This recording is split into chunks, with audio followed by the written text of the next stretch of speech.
Imagine the year 1571.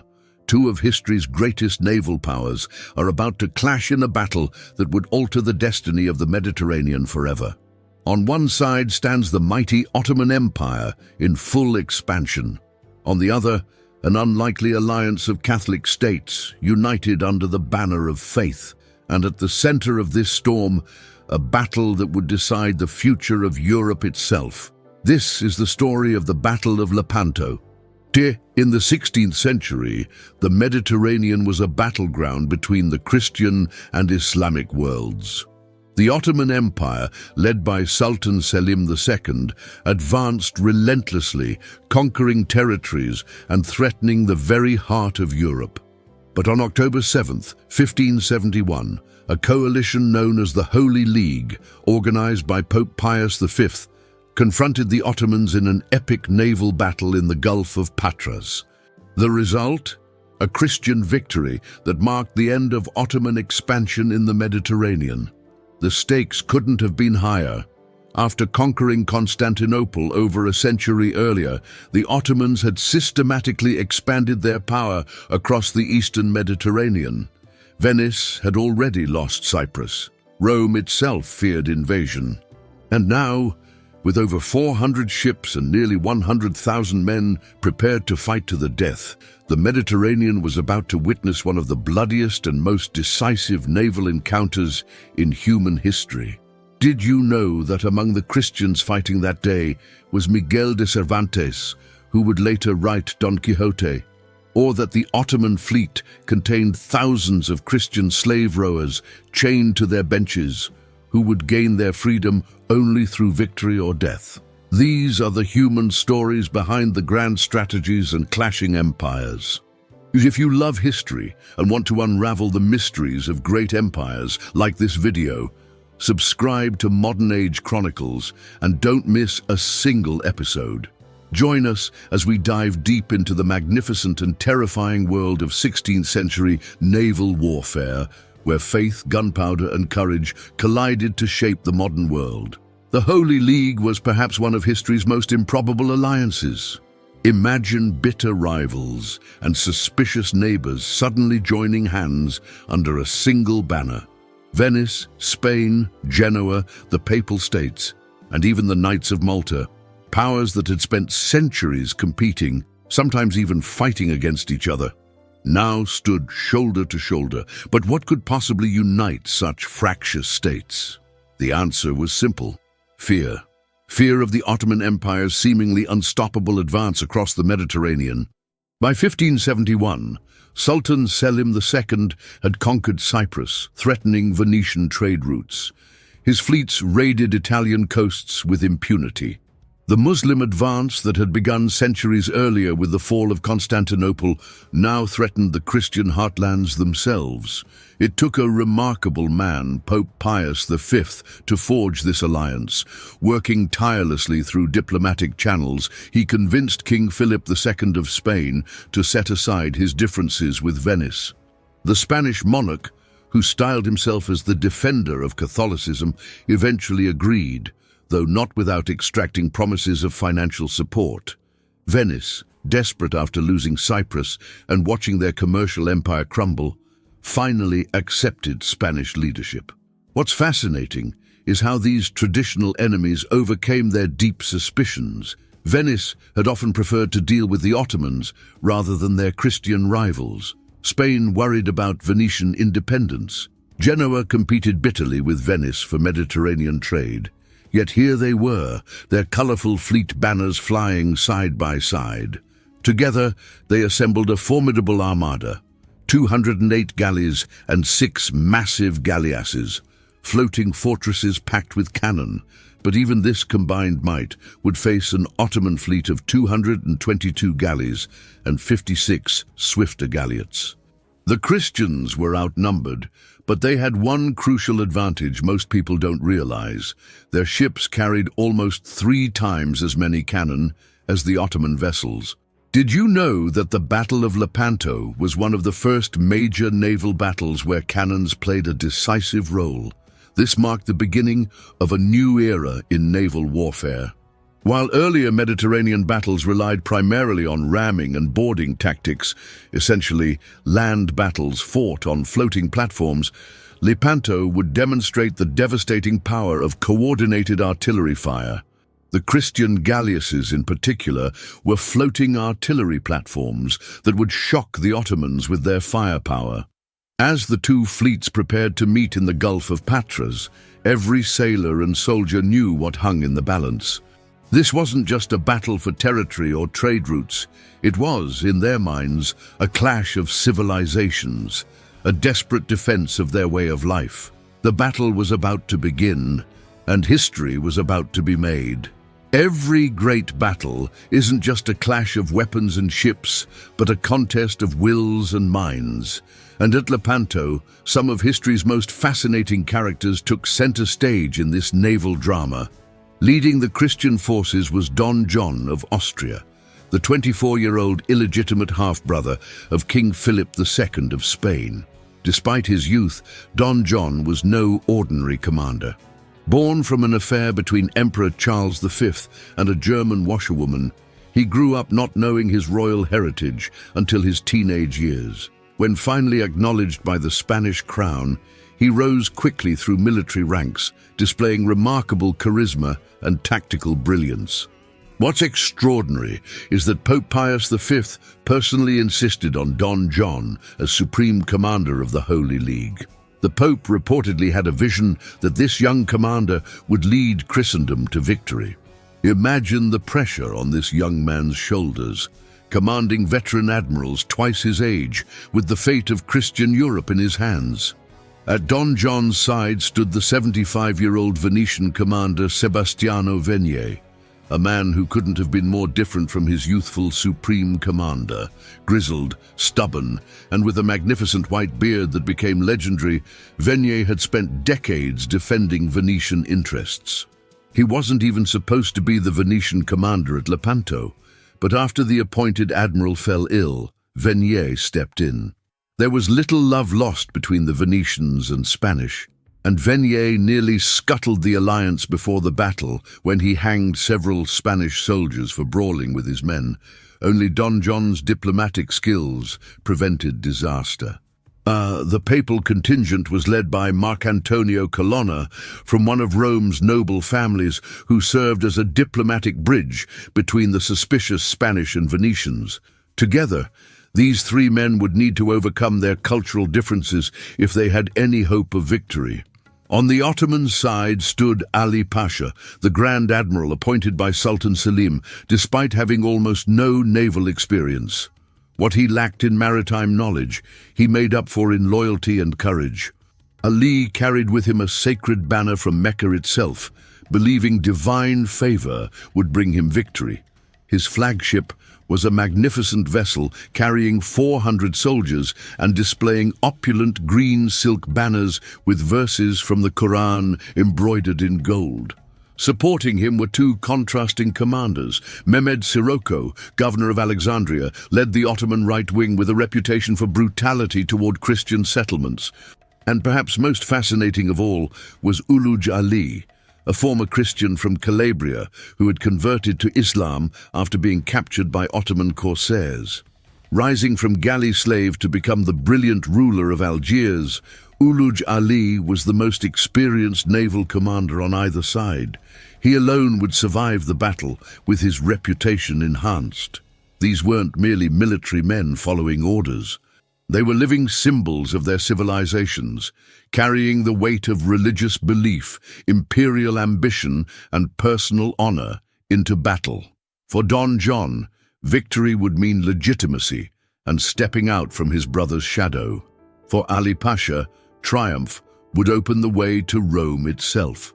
And while admirals plotted strategy, thousands of ordinary men, from Spanish infantry to Janissaries, from Venetian sailors to galley slaves, awaited the commands that would send them into the inferno of battle. As the morning of October 7th dawned clear and bright, these commanders made their final preparations. Don John moved among his ships in a fast brigantine, rallying his men. Ali Pasha arranged his fleet in a giant crescent formation. The stage was set for one of history's greatest naval dramas, with these remarkable men at its center. Dawn broke over the Gulf of Patras on October 7, 1571. As the morning mist lifted, two massive fleets came into view of each other. The moment both sides had prepared for had arrived. The silence was broken by the sound of drums and trumpets echoing across the water as both fleets moved into battle formation. What followed would become one of the most significant naval encounters in history.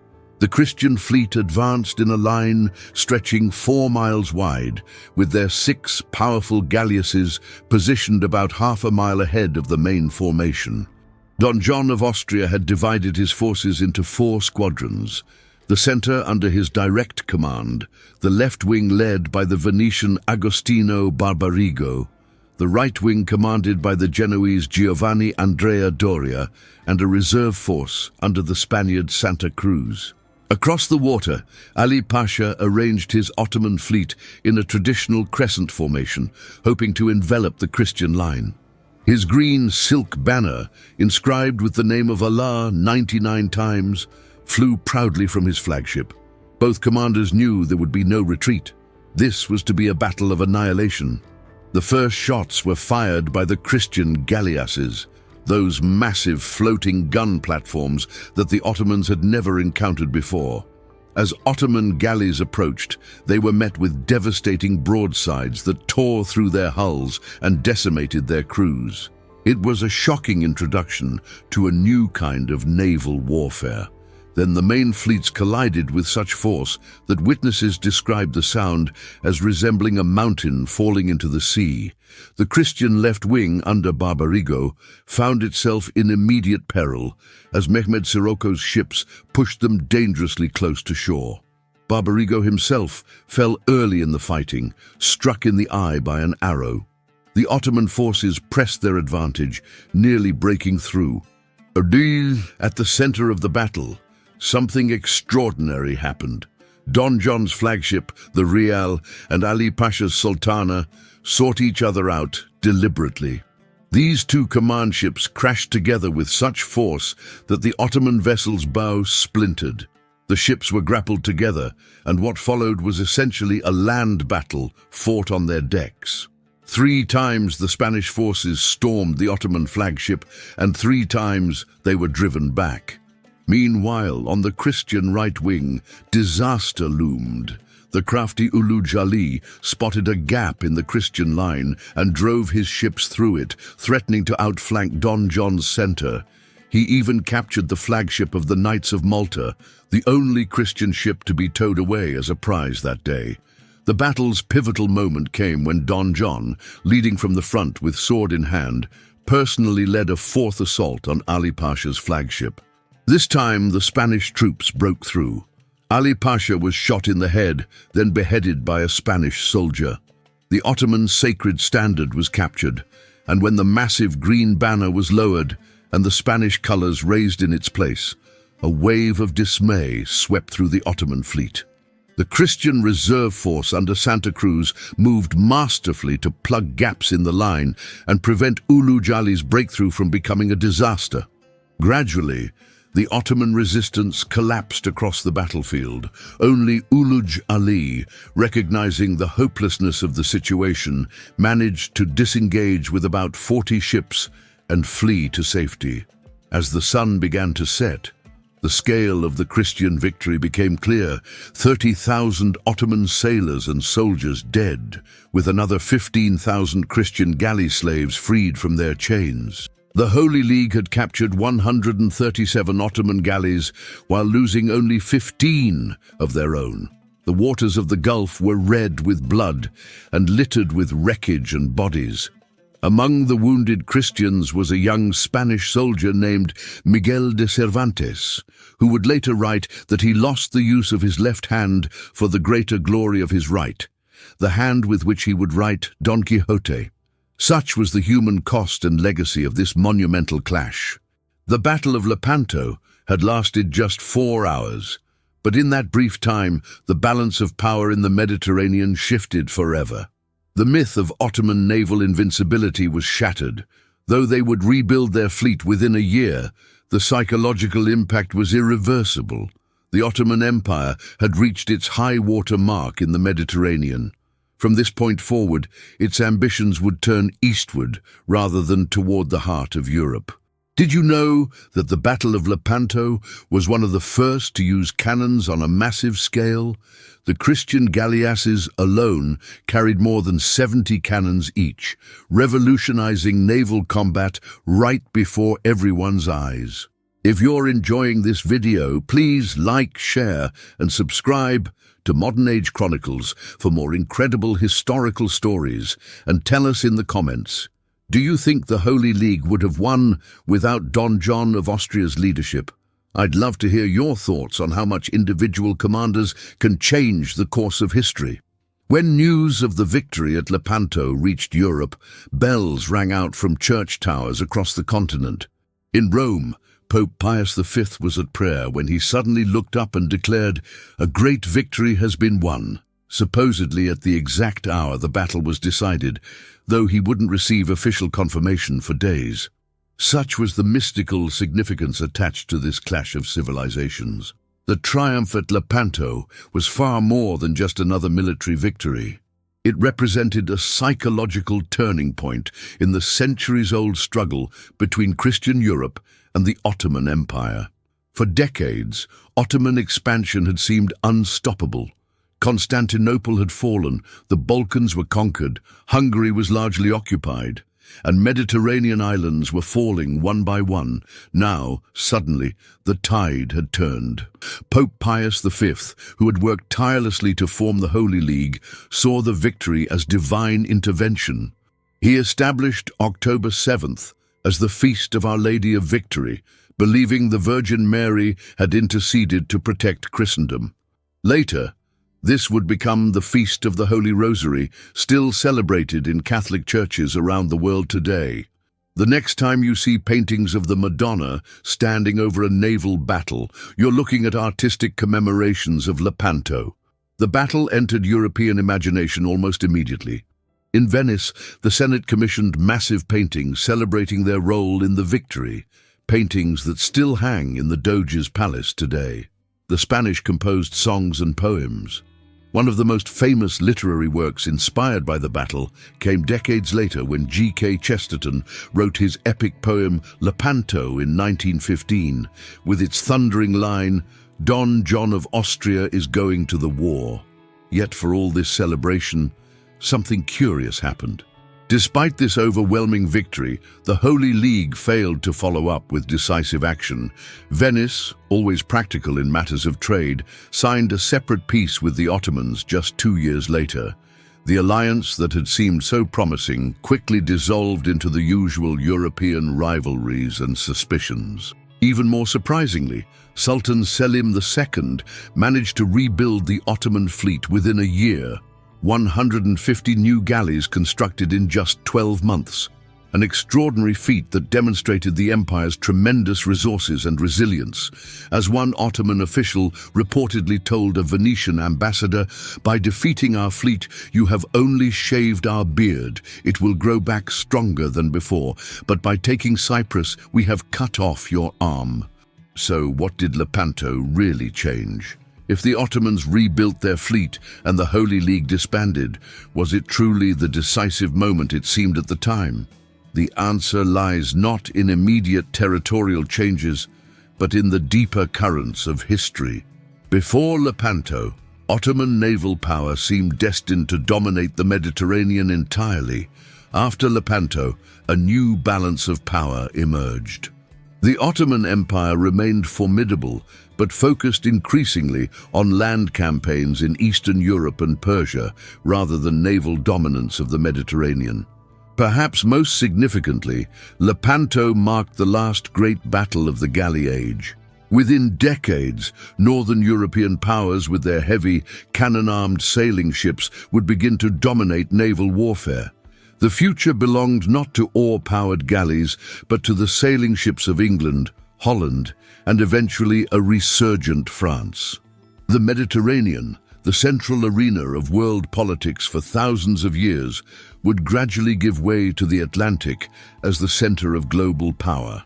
What's fascinating is how Lepanto lives on in unexpected ways.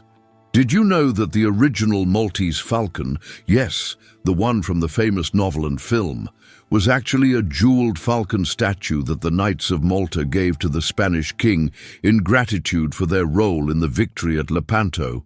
History connects to us through the strangest pathways. Lepanto's most profound legacy may be that it preserved the religious and cultural diversity of the Mediterranean world. Had Ottoman expansion continued unchecked, the history of southern Europe might have followed a very different course. Not better or worse necessarily, but fundamentally altered. The battle didn't end the conflict between these civilizations, but it helped establish boundaries within which both could develop along their own paths. As the sun set on that bloody day in 1571, neither side could have imagined how their epic clash would echo through the centuries in art, literature, religion, and the very map of our modern world. The Mediterranean would never be the same again.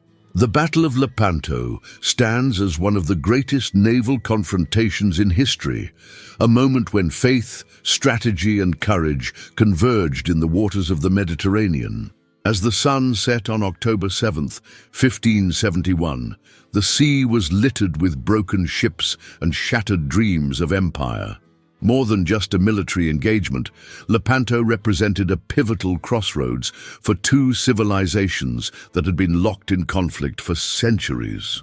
The numbers alone are staggering: 400 ships, nearly 100,000 men, and just 4 hours of combat that claimed tens of thousands of lives. But beyond these figures, Lepanto reminds us how history is shaped by human choices, by leaders who faced the unknown, by sailors and soldiers who fought beyond the limits of endurance, and by unlikely alliances that seemed impossible until necessity made them inevitable. Consider how differently history might have unfolded had the winds shifted differently that day. Had the Ottomans prevailed at Lepanto, Rome itself might have been vulnerable to invasion. The Renaissance, still flowering in Italy, could have taken a dramatically different course. Perhaps the Mediterranean would have become an Ottoman lake, altering the development of trade, culture, and religion across southern Europe for centuries to come. Yet history is rarely determined by a single battle, no matter how dramatic.